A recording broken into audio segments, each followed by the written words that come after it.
Well, good afternoon, everybody, and welcome to GPA Live.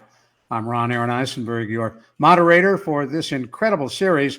This is the virtual education series brought to you by the Global Pain Association. And each week, we tackle an interesting topic that relates to people dealing with chronic pain, trying to give you the kind of help you need to manage it and try and provide advice and all kinds of information for loved ones and others associated with people with chronic pain.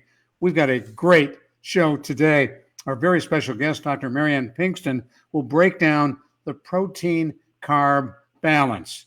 Now, all of us have heard, hey, eat more carbs, eat less carbs, eat more protein, whatever it is. But how do you know what to really do and how to manage that weight? When it comes to eating healthy, how do you do it? Well, Dr. Marianne Pinkston knows all about it. She herself is a pain warrior recovering from and dealing with rheumatoid arthritis. She lost more than 160 pounds through eating healthy and through exercise. She's also the moderator of the GPA Warriors Chronic Pain Support Group, and she's on the board of the Global Pain Association. And we will talk with Dr. Pinkston in just a couple of moments. But first, I want to welcome to GPA Live the founder and president of the Global Pain Association, Dr. Susan Blackwood, and she is joining us now. Susan, as always, it is so good to see you. Let's have another great Saturday presentation. You forgot to say that I am the #1 fan of Dr. Marianne Pinkston, so I'm really looking forward to today's presentation. Every time she shares her words of wisdom with us, I learn something during each session. And thank you and the Eisenberg Group for helping us put this on each week. Thanks to our board for approving us going into a fall session until we can meet again safely with some sort of hybrid different event, maybe at the beginning of next year. But we're very excited about today's presentation, where we now reach over 80,000. And so people that are tuning in, that are going to hear Marianne today, will be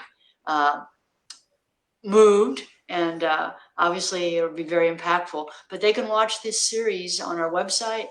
It'll be there for an eternity, as well as on our Facebook page. So the interesting thing, Susan, pardon me? I was going to say the interesting thing is, while live presentations are great, there's no way you can reach 80,000 plus people with one live presentation. We do it virtually, and we touch a lot of folks. We've been blessed, and these experts that come on week after week and give up their time and their resources have really made this happen. I mean, who wouldn't want to tune in and find out how to balance carbs and proteins, which we're going to hear today. And tell us about the Global Pain Association. We started in 2018 at the request of some pain doctors that cared about their patients and them not having an organization that would provide a community, a resource for them that would be affordable, free. And that's what Global Pain Association turned out to be.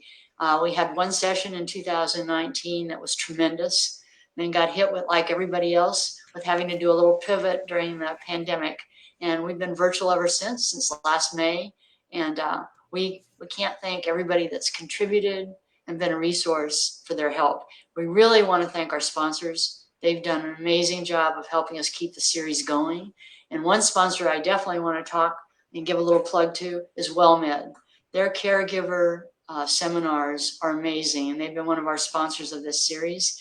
They're going to start another caregiving Stress Buster series in August. And so they can get on the WellMed site and sign up. It's all free. And I am living proof about how much it helps caregivers handle the stress, emotional and physical stress of being a caregiver. You took the Stress Buster program. I loved every minute of it. I have my certificate. I should have brought it up today. Oh, cool. And if you want to check that out, just go to www.caregiversos.org, and you can get all the information on the various WellMed caregiver programs. Well, we're going to talk to you at the end of Dr. Pinkston's program. Dr. Blackwood, look forward to it, and we're going to find out how people can get directly involved in the Global Pain Association. So stay tuned. We're going to get back to you. Now, take notes. Dr. Pinkston's coming your way in just a moment. Thank you, Susan. I want to introduce Dr. Marianne Pinkston and let you know a little bit about her background, because it is incredible. She's the owner of Pinkston Medical and Wellness Clinic. She's the host of Dr. Pinkston's Better Life radio show, which you hear on 9:30 a.m. The Answer, Sunday afternoons at 4, or you can check out their podcast as well. She has a family practice and an integrative medicine specialist. That's her. She's a board member of the Global Pain Association. As I mentioned earlier, Dr. Pinkston is a chronic pain warrior battling rheumatoid arthritis. She's facilitator of the new GPA Warrior Support Group and is a hormone replacement specialist, runs a weight loss program, and she lost 162 pounds while struggling with chronic pain. And that's pretty hard to believe, but we've got the pictures to prove it. Dr. Pinkston, thank you so much for joining us. Thank you. I appreciate it. As always, this is one of my favorite places to be. And there she is. There's the larger size and then the healthier, happier size. I mean, not necessarily just happier for weight reasons, but definitely makes a difference in your self-esteem and what you're doing with your life. Well, it took a lot of stress off of your hips and your knees as well. Yeah, as we discussed yesterday, Ron, I frequently will carry my bags in from the car, and I have to carry everything but the kitchen sink. And I'll walk in. It's a pretty good stretch, and I'll walk in and think, "Wow, I used to carry this on a regular basis, every day, every minute, just to the bathroom, even." That's a lot of stress on your back and knees and ankles, feet, everything, and it's hard to live like that and hurt like that for sure, even with rheumatoid arthritis or without. Now, before we get to the protein carb balance and how we deal with that, share with us what motivated you. You didn't get to 162 pounds overnight. You didn't take it off overnight. No. What motivated you to turn your life around? It's that's a great question. It's kind of a hard question, but everybody wants to look better and feel better. And if you are overweight, you always want to lose weight and look better. That weight loss process is very difficult though, and it takes quite a mindset. Everybody is looking for a very quick way to do it, something to, really help them take it off and get it off. And then they think they can go back to their old lifestyle. And the truth of it is there's a moment where you just say, okay, because most of the time people will yo-yo diet. They'll go back and forth. And I did that for a good 10 years. I would, lose 30, gain 40, lose 50, gain 70, and just back and forth, back and forth. And then finally, I just decided, there's got to be a way through this. And I think I'm just going to have to use what tools I have, wrap my brain around it, and just stick with it. I had a lady who helped me out a lot. And she said, Marianne, you're thinking it's going to take, 4, 5, 6 months to do this. It's going to take you probably 2 years to do that. That was a very eye-opening message to me, and I got it. And I just knew that if I wanted to live a longer life, I had diabetes and hypertension, and I've got kids, and I've got a great business. And I just thought, I've also sit in front of patients, and I tell them all day, you need to drop weight. And here I am looking as I do. And I just thought, what? It's time to really change my life. I just did it. It was time. It's very interesting. Now, for those of you who are joining us in our chat room, if you've got a question for Dr. Pinkston, go ahead and raise it. We'd also like you to share this educational program, and you can do that on the Facebook page where you are watching us. Just go ahead and share it so we can attract and inform a whole lot more people. And Dr. Pinkston, we are told over and over again, you need to eat more protein, less carbs, more protein, less carbs. You need to try that keto diet thing. You need to try whatever it is. What is the truth about proteins and carbs? Thank you so much, Ron, for bringing that up. You know exactly where to hit me today, because I do have quite a battle on a regular basis with that old keto diet. And I think in the true sense of the word, keto diet means that it's a high fat, mediocre protein and very low to no carb diet, and patients lose weight really, really quickly, and everybody loves it. I mean, I did it once and lost 20 pounds in a month, and that sounds fantastic, and it's okay for certain situations, but as a routine diet, everybody's on keto diet and saying they're going to do it, but they're making a huge mistake. And the reason they're making a huge mistake is they are not dropping fat. When they drop weight that quickly, they are dropping muscle mass and they're dropping water. And when you drop your muscle mass, you have to understand your muscle mass is your metabolism. So if you want to burn fat and lose weight, you need a good muscle mass in your body in order to do that. When you do something like this, that's low protein and low carb, you typically, in high fat, you typically are full faster, so you don't eat as much. And you think, oh, that's good. No, not necessarily. If you drop your calories too much, you drop your protein load too much, you are going to burn your only storage of muscle in your body, and that is your metabolism. So I tell people there's a much better way to do it. We want to build muscle. Therefore, I think the best way to approach a diet is to do a 40% protein, 40% fat, but good fats. So those are the avocados, nuts and seeds, olive oils, things like that. And then do 20% carbohydrate. And I'll explain a little bit more about that in a minute when we talk about carbs. But the protein is really the most important thing. It does help you build muscle. And when you are, working out and trying to exercise, I always explain to patients that, people do an hour of cardio, for 6 days a week, and you're just getting into the burning zone when you get to that last 5 minutes. Really, weights are what you want to do in resistance training. Women know you're not going to build too much. You're not going to bulk up. You're not going to turn into a man. And, the good sources of protein are really important to people. Patients ask me all the time, well, what's the best way to eat protein? And many times patients will bring up protein shakes. And so, I'm sorry, I've gotten off on one of my bad slides, but I'm glad I brought that up because those sources are going to be very important in a minute. And I definitely want to discuss that. But on the level of protein and carbs, again, it's needed for you to make up your hormones and your enzymes, make up your blood cells. This is what your immune system is your blood cells. It's a primary needed food source. So fat in the keto diet is what patients will direct as their main food source, and then wipe out their carbs completely. And I'll explain in a minute why that's harmful for you. The muscle mass and eating a protein in your diet and keeping that as the primary food source helps you maintain a lean body weight. It helps keep your blood sugar stable. It builds your muscle and adds to the weight loss. And it really should be the main source of your calories throughout the day. So with carbohydrates, it's the instant boost and burn. So when you get up in the morning and you want to get going, you want to get your brain going, you're going into your workout, you're going into a meeting, those carbohydrates are very, very important for that get up and go and your thinking ability. There are different types of carbohydrates. And on that note too, before I jump out of that, at the end of the day is probably when you want to start leading the carbs off and stay with kind of protein fat. Why? Sorry, I took it. Well, because at the end of the day, we are finished with our day. We tend to wind down. If you're not somebody who works out in the evening, that would be different if you did. But as you get home and you start to sit on the couch or sit down at dinner and you slow down for the evening, you don't need those bursts of energy. And anything that you add carbohydrate wise will tend to settle in and be stored. So keep your carbohydrates earlier in the day. And then I usually drop off my carbs somewhere around 5, 6 o'clock. And I really don't eat much in the way of carbs for the rest of the evening. Honestly, I stop eating around 7 o'clock at night and drop everything down and just, drink my fluids. And that way I wake up in the morning, I feel a flat tummy the next day. It's almost instantaneous.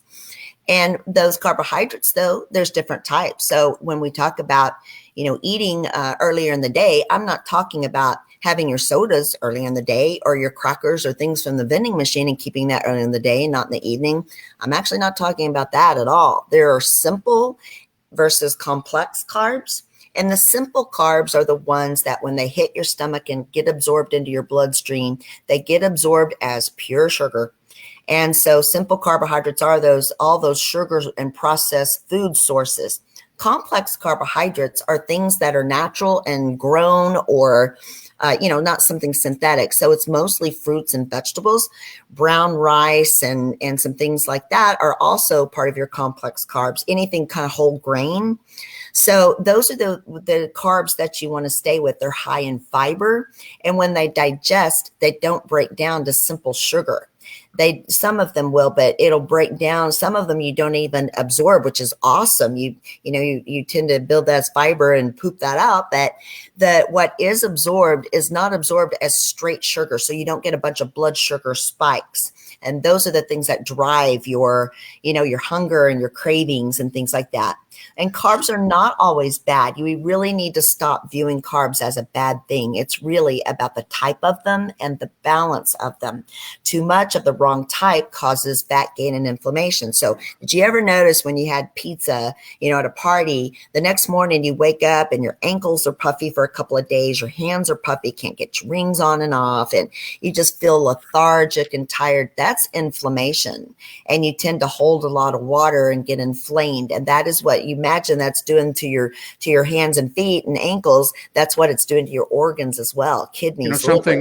Something I've discovered, because I'm cutting way back on salt, which is a good thing to do, is I become very salt sensitive. So if I have, probably by the wrong choice, something very salty, I really feel it the next day. Yes, absolutely. And so salt used to be the big bad boy of the world. We said it's directly related to hypertension and whatnot. And some patients, if they have a heart disorder called congestive heart failure or, difficulties with the heart, have to watch their salt intake. But, we try to stay away from larger amounts of salt.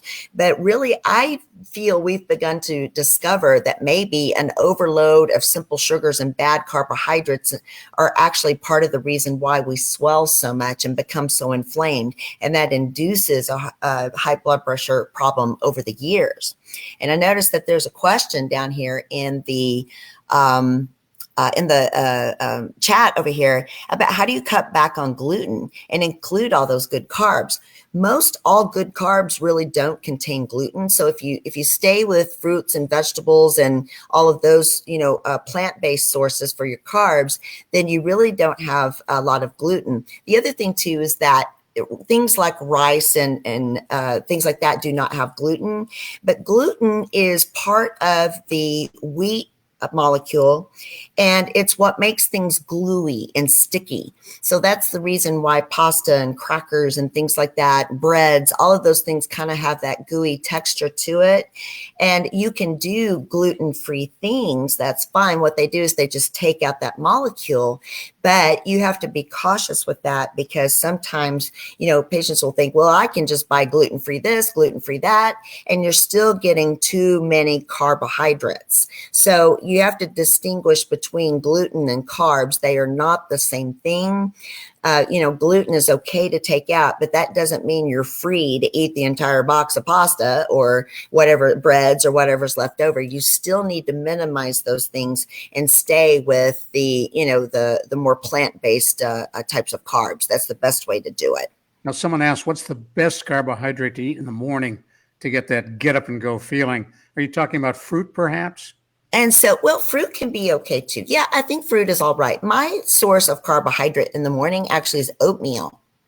And I like the overnight oats, like the steel cut, and those, the least processed carbohydrate that you can get is the best. Anything that's in a box, anything that's prepackaged, it's got more than 5 ingredients on it, tends to be something that we need to avoid. Anything that's got too much sugar. So you look at the package on the recommended allowances on the package and the nutrition facts on the label. And what you'll see is a carbohydrates in grams, but you look below it and it'll break it down into dietary fiber. It'll also then break it down into total sugars. And then they're required to put added sugars. Something most people don't know is a long time ago when they said sugars on the container, that just meant the primary source of the sweetener, but they didn't have to put the grams of added sugar that were there. So they would report that it was 13 grams, but they wouldn't report the 6 grams of added sugar to it, which would have made it 19. So right. That's really sneaky. So what do you recommend? Steel cut oats? So the steel cut oats, and then, the fruits and things are okay. So I use oatmeal, I guess, is my primary source. There are other things that you can use. But that tends to be my favorite. I also use a protein shake, which we'll talk more about. Right. And the protein shakes, people will tend to add some fruits and vegetables or spinach or things like that to build that up. And then there are some whole grain type granolas or cereals or things like that. You look for just something that's lower carb, not no carb, but higher protein based. There's a ton of them out there.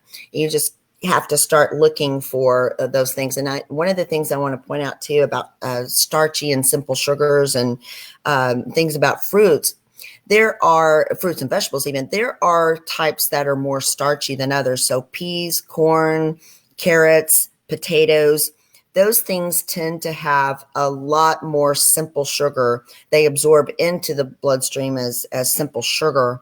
And so if you can stay more with berries, so strawberries, blueberries, things like that. Even some of the melons are okay. They're really not, they're mostly water, mostly fiber. And then really get into the vegetable sources for sure. They definitely are the better ways to go. And you can have some toast and breads and things like that. But again, gluten is always something to pull out. But you want to, when you look at your plate, make sure that your plate, and let me back up even. So if we have a bowl of pasta, say you've made a great pasta dish and it's gluten-free, it doesn't have the gluten in it. Most of the time you'll look at that dish and it's mostly pasta and it has maybe some meat and chicken kind of on top. And then it's got a good sauce that, mixes it up. And, you're thinking you're not eating too much of a size or a portion. The problem with that though, is that it really should be a few pieces of pasta and a lot of meat and protein. And then you can put some vegetables in with that too and mix it in. And then you've got to look at your sauces, because the sauces can be a huge carbohydrate sugar base. So you've got to stay with things like marinara, things that, and you got to look for gluten-free on that too.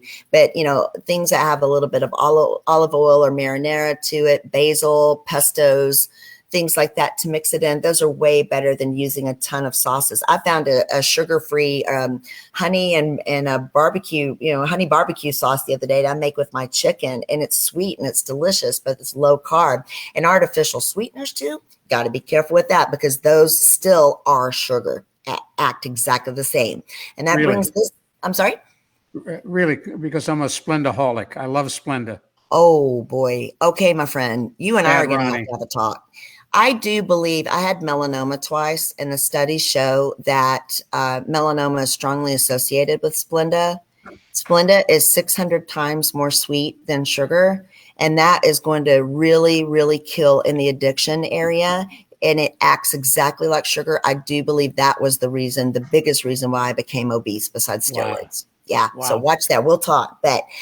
And that brings about talking about that addiction. That this is a great slide for that. And it is borrowed, and I do have it listed at the bottom there where it comes from.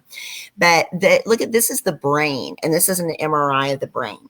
So there's the normal brain. And then they put two together of the cocaine addict and the sugar addict. And boy, don't they look a lot alike.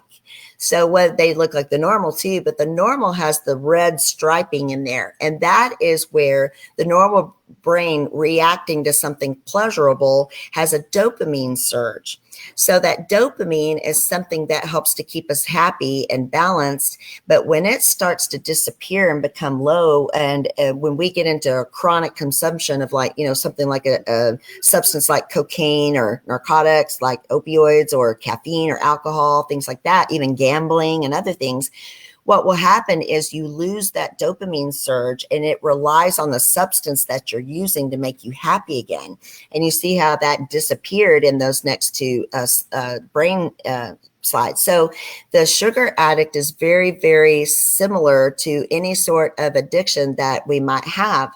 And that it means that the more that we use them, we have to use larger and larger amounts to get the same happy effect. It's crazy, because when you get up, you may not even consume anything with sugar and they're carbohydrate related, but you may start thinking about, I'm under a lot of stress and I'm eating a lot of carbs, and you get relief when you get up to go to the pantry to get something out and start munching and eating on it. before you even start munching and eating, just getting up and walking to the pantry, you get that surge. And so it's just the act of it, even. You don't even have to consume it. It's really crazy. But that just goes to show that the addiction of sugar is real and it's out there, and it's just as much as quitting smoking or cocaine or heroin or those other things. So on the subject of cravings, then, nutrient deficiencies cause a lot of cravings. And the two biggest nutrient deficiencies that I can see with patients, I'm going to stay to the right now with magnesium and chromium. I'll talk about glutamine in a minute.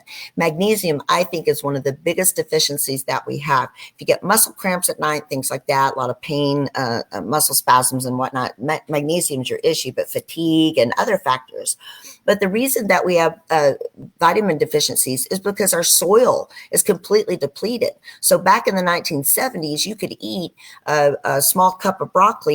It would have all the magnesium that you would need for the full day. But now you have to eat 12 cups of the same broccoli to get what we had 1 cup in the 1970s. Now, let me ask you about magnesium, because a few months ago when we had you on, Dr. Pinkston, you pointed out that if a doctor orders a magnesium screen on a blood test, they always come back normal, even when they're not.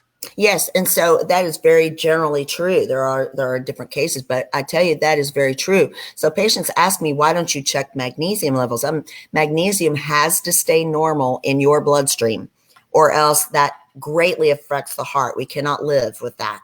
And so if you are deficient in your body of magnesium, you will start to steal from your muscles and from your bones and from your tissues to keep those blood levels normal. So a doctor will check your blood levels. It looks normal, but the bones and muscles and tissues are completely depleted, and you're just hanging on by a thread. And that is incredibly common. I know all of us are magnesium deficient. You got to be careful on which one you take, though, because you take too much of the wrong type and it's actually a laxative. So be very careful about that. I know, right? I don't want anybody calling me and saying, I was in the bathroom for hours and I watched your show. Magnesium citrate or glycinate. Magnesium glycinate is my favorite. It's very well absorbed. So, magnesium, when you take it and it's combined with a salt, it either stays in the GI tract and causes you to have a laxative effect, or it actually gets absorbed into the body. And that is where glycinate or citrate is generally best. And I recommend 400 a day or more. I actually have people take 400 twice a day. And I think it alleviates a lot. But you can use almonds, cashews, or spinach, black beans, things like that are typical types of things. And those are things that have some carbohydrate to them. So spinach and black beans, those are two really good sources of carbohydrates that have magnesium. Now, would you buy the magnesium glycinate or citrate over the counter at your local HEB or wherever? Yeah, you can. I do have sources that I like a lot better. Nothing against HEB or anybody else. It's the maker. A lot of these over-the-counters that are very inexpensive carry a lot of fillers. I actually wound up with a blood pressure problem recently because I was taking one that was over-the-counter just to get something quick. And while I was waiting on my order in the mail, I typically it's the filler that did it. And so I typically will recommend that patients take something that is more pharmaceutical grade. There are things that I offer patients all the time. I don't sell things. I want to make that clear because I'm going to talk about some other products in a minute, but I don't sell things. But there are things more pharmaceutical grade, orthomolecular and zymogen and things like that. Generally, doctors can tell you good sources to get them. Anybody can email. We'll give you the website in a minute. Anybody can and send me something. I will send you a source to get some good magnesium for sure. Now, talk to us about chromium. So chromium is something that a lot of doctors are beginning to use with diabetics. It has a great blood sugar balancing effect and does reduce cravings. It regulates your insulin. And so chromium picolinate and nicotinate are two of the best sources. And there's a kind of a lot of talk about what dosage is best. I generally have people take about 400 milligrams a day, which is more than what is usually recommended. But I think 400 milligrams is much more effective. And you can get that in broccoli and the whole grains, and apples are primary sources there. But I use just a generalized supplement because the same thing with the magnesium, there are better brands than others. But chromium is something that you can take when you have diabetes, and it will help you balance things better. I mean, you can't take it in place of your medication, so please don't do that. Always talk to your doctor before you start any of these things. But chromium can also help reduce cravings naturally. Glutamine, I think, is the best way to hit your cravings. Now, what is glutamine? So glutamine is an amino acid. It's actually found in a lot of your protein drinks and meats and things like that. But we have such a glutamine deficiency now that it's helpful to take something, again, more supplement wise. There are a lot of supplements that have very high levels of it. So I generally tell people to take about 500 to 1,000 milligrams 2 to 3 times a day. But there is a way when you are craving and it's getting really strong to take one of those capsules, or I have another one that I can generally hook people up to. Again, I'm not selling, but another one that I like a lot that comes in a little tear package. It's usually has no taste. I put it in my water right after a workout because that helps you to boost your muscle making ability, and it helps you to burn calories after your workout just a little bit longer, but continue to build your muscle. It's also very protective of our gut. So leaky gut is something that many people have, and that is a huge part of our immune system is our intestine. And so our intestine becomes leaky over time. It's a one cell barrier that is supposed to protect us against food particles, toxins, bacteria, and things like that. But with a lot of stress and pesticides and poor eating habits, being overweight, what happens is the intestine develops little tiny channels. It becomes leaky. Those food particles and toxins go into your bloodstream. And eventually there's so much inflammation created that your body turns on itself and starts to, your own immune system will attack your body. And that's where we develop an autoimmunity. So leaky gut, if people are complaining of feeling bloated all the time, they can't tolerate dairy. It's like, I can't have milk anymore. I just get so bloated and gassy, or, I have acid reflux all the time, or constipation. That is leaky gut. And glutamine is very helpful at sealing that gut back up. Takes a little time. But if you just open one of those capsules and put it on your tongue and let it dissolve in, a lot of times patients tell me they get a really nice effect for cutting their cravings. And then eventually, if you just spend a couple of days away from the things that you crave, you're going to crave them a lot less. It's not going to eat at you, just constantly. The way you feel when you're trying to get away from those carbs and sugars, you're not going to feel that way for long. Just give it a couple of days, I promise. And if you do it like I have for a couple of years, then you can't go back to it. It's just too rich. I just don't like sugar and things like that anymore. So you get out of that completely eventually. It's really nice. It's interesting. I'm that way with salt now because I've cut back so much. I try to stay under 2,000 milligrams a day, Right. And I can taste it now like nobody's business if there's salt and too much in a dish. Exactly. That is so true. Salt Used to and taste sugar, great, not the anymore. same. That's right. I can eat my oatmeal without any additives to it. I don't use fruit. I don't use sweeteners of any kind. It's just sweet as can be. Same thing with sweet potato. I just eat the potato. I don't add anything to it. No butter, no cinnamon, nothing. And it's just like candy to me now. It's great. Now, let's run through some protein points, and Sure. we're going to have to move on. Thank you. You got it. Sorry. Yeah, I know. I get into this and I can you're drone on for passionate. hours. I love it. Your passion is great. We love I that. love it. Thank you. So, so again, and this is kind of where I started, didn't mean to, about, not doing keto diets, building your muscle, doing weights over cardio. What I wanted to bring back to you, though, is what are the good sources of protein? And again, a lot of patients will pick protein shakes. So other sources can be, more plant-based, like beans and things like that, soy, peas, and some other types. But I tend to stay more with beef or chicken, fish related. I'm more animal-based. And so I like whey products, even though I used to have a problem with dairy. I figured out if you have a problem with dairy, you could use a really clean source of a protein shake. And you want to get a good source that doesn't take out all the fat. You don't want anything low fat. That takes out all of the ability of having immunoglobulins and things that help boost your immune system and help you lose weight and feel more satisfied after drinking it, so you get hungry later. But a lot of these protein shakes that you buy over the counter are incredibly full of heavy metals. So it's got lead, arsenic, mercury, things like that are poisons to you, and they're full of them. And they also usually have a lot of artificial sweeteners.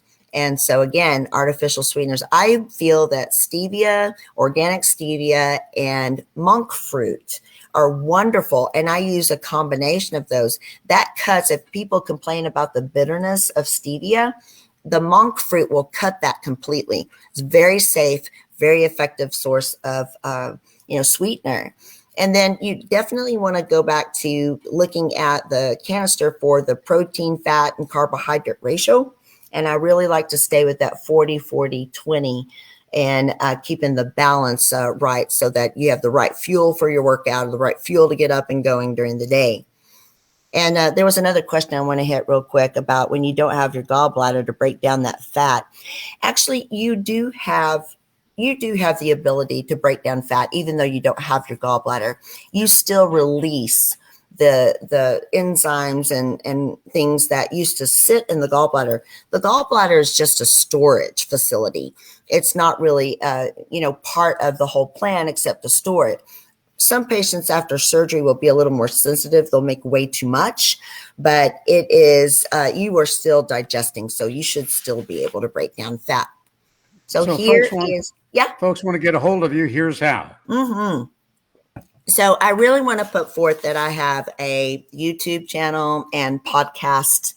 I am everywhere now, and it could be a bad thing. I don't know, but iTunes, Spotify, I'm even on Amazon Audible now, the Google Play. You can find me anywhere now, iHeart Radio. So if you will go to drpbetterlife.com, that has the list of all the links to see me. I am on KLUP, the AM radio here in San Antonio locally. And you can also hear it live stream wherever you are, even overseas. I have overseas family that listens. So that's on AM 930, Sundays at 4 p.m. every Sunday. But you can also reach me at the Pinkston familypracticesa.com is the website where you can go look up my practice and see my story and some of my befores and afters, but also locate us and find out where we are here in San Antonio. We see patients who are cash-based. We see insurance, and it is not expensive to see if you're cash-based. We have really kept that low. I do have a transform weight loss program that I offer for patients, and so I would love for people to come and have a consultation and learn about Perfect. All right. Hey, Dr. Pinkston, you've been great. I really appreciate it. Now I want you to put on another hat. Yes. Put on your Global Pain Association board member hat. You got it. And for folks who are listening and watching us today, why should they get involved with the Global Pain Association? The Global Pain Association. Why not? Anybody who has chronic pain of any sort can join, but it's also a great resource for people who have friends or family members who are caregivers. This is an enormous organization that, we were even talking about weight loss today. There's so many resources with Global Pain and so many topics that you can go back to and you can see from a year ago. We've been doing this a long time, and the information has changed a lot of lives. It's changed mine. So you guys have changed my life, and I love it. There's just a huge amount of resources, not just me, but week after week, you guys have somebody wonderful on to talk about acupuncture, different therapies, or many different things, and it's really inspired a lot of lives. We have the support group. So tell us about that. Yeah, if you don't mind, I'd love to, because we really need to get people more involved. I know everybody is Zoom exhausted. I know people have a lot going on, but this is a first and third Tuesdays of every month, and we are there just for an hour. It's a pretty quick hour, but it's full of great people who just want to pull together and talk and learn some things from each other, get a lot of great ideas, but it's also a place just to kind of vent and feel comfortable. It's been a very lovely group, and I'm had a facilitator for it, and we really need some more participation. I would love to have people. It's free.